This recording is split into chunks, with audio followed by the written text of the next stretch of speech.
Hello, everyone. Welcome to my Session 9 teaching memo. Yesterday was a wonderful spring day, and Dr. Laura and I got to walk in my second heart walk at SUNY New Paltz last week. As you recall, it was at Marist College. I try to do both each year because I'm very committed to the AHA, thanks to some of their work, especially placing AEDs everywhere. You are benefiting from my teaching. Otherwise, I would not be here.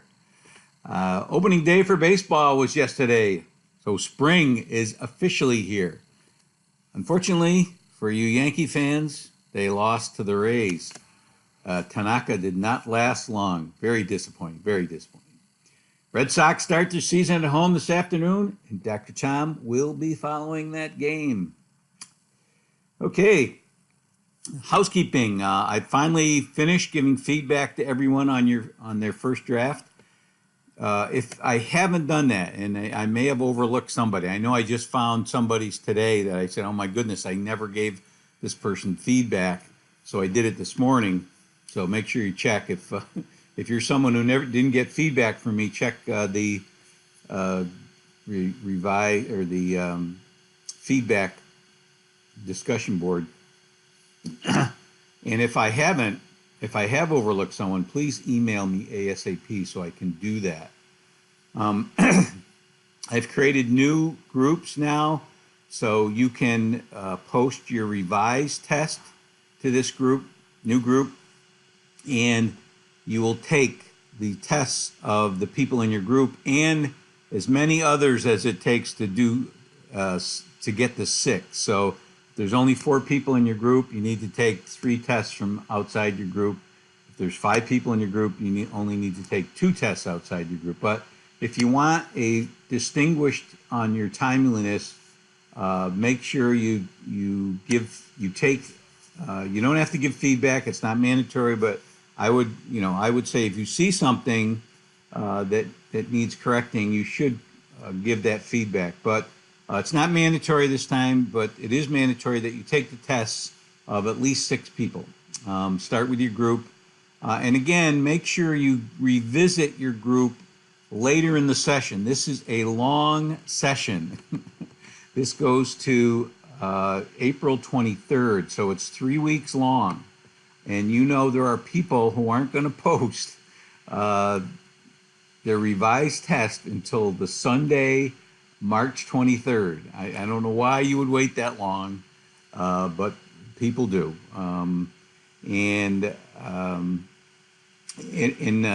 So that's just a heads up that if you're going to post late, you're taking a chance that people are not going to take your test because many people will do their 6 tests and that's it. They won't go back. So keep that in mind.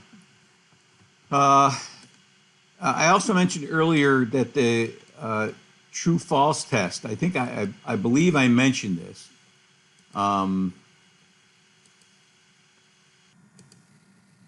As I was saying, I believe I mentioned this earlier, but in the true-false test on Chapter 14, there is what I consider a poorly worded question. I've already received one email on this question. If you got it wrong, that you absolutely feel was correct, send me an email with your rationale for answering the way you did, and I may give you credit if your rationale is good, accurate rationale. We will only be meeting for 3 more sessions, which means that many of you need to catch up.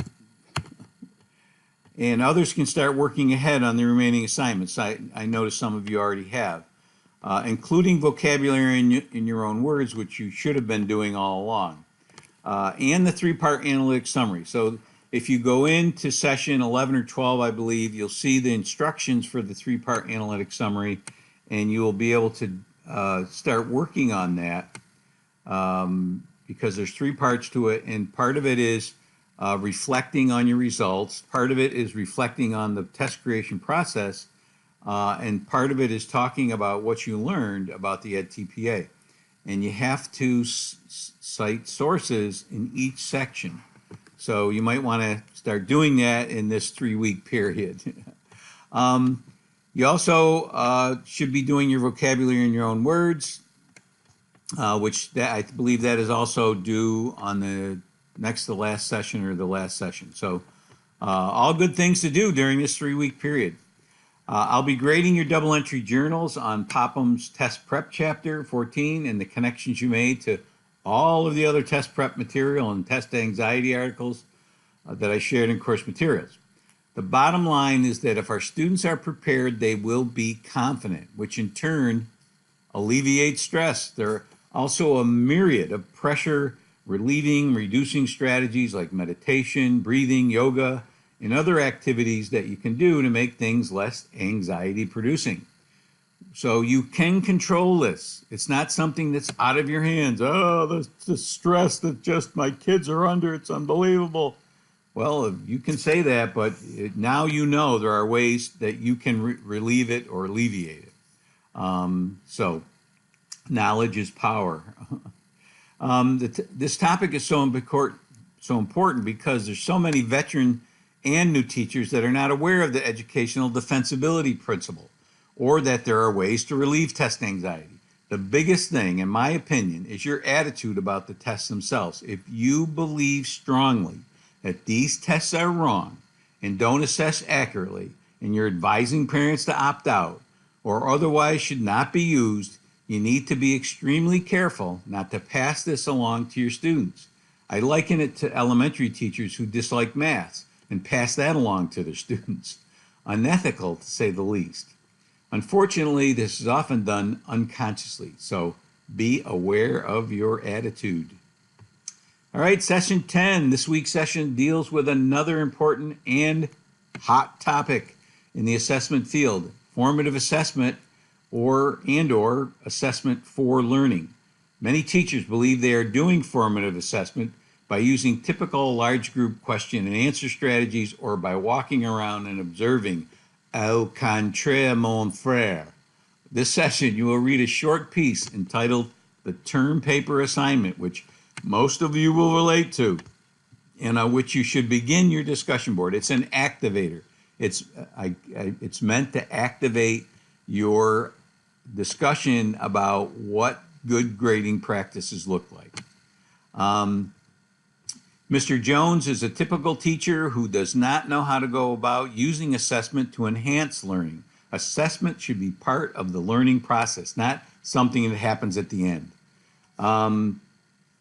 In his case, it doesn't happen ever. In this course, I've tried to model formative assessment by providing exemplars, allowing you to use the rubric to grade them, giving you feedback, allowing you to take quizzes twice, etc., etc.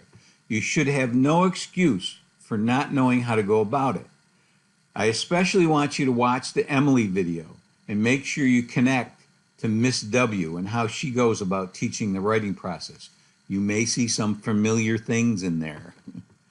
The discussion board on instructionally oriented assessment or assessment for learning is now open. Remember, you should upload your initial post in the session 10 assignment folder. It has to have APA formatting in reference and citations only. You don't have to double space and all that other stuff. I just want to see citations, accurate citations, because you really need to know good APA, how to do APA formatting. So make sure you do that. There's a quiz on chapter 12 in Popham. This one you can take twice, and there's a hard copy in course materials. There is a video assignment. You need to watch the video on Rick Stiggins. He's explaining the difference between assessment of and assessment for learning. This is a very simple worksheet to fill out as you're watching it. It's also a way I'm trying to model what you should do for students if you're showing a video. You should have them doing something so they're focused rather than having their eyes glaze over and zone out. So watch that video, fill out the worksheet, and it's a pass-fail. Everybody gets 100 on this, I hope. There are also 3 articles embedded in the discussion board assignment instructions. One is Rick Stiggins explaining assessment for learning. There's a second by Doug Reeves telling us why we should not be giving zeros for grades, even if somebody cheats. You'll notice that the lowest grade I give is a 50. So if you didn't get to do, say, a discussion board assignment, you got a 50. You didn't get a 0.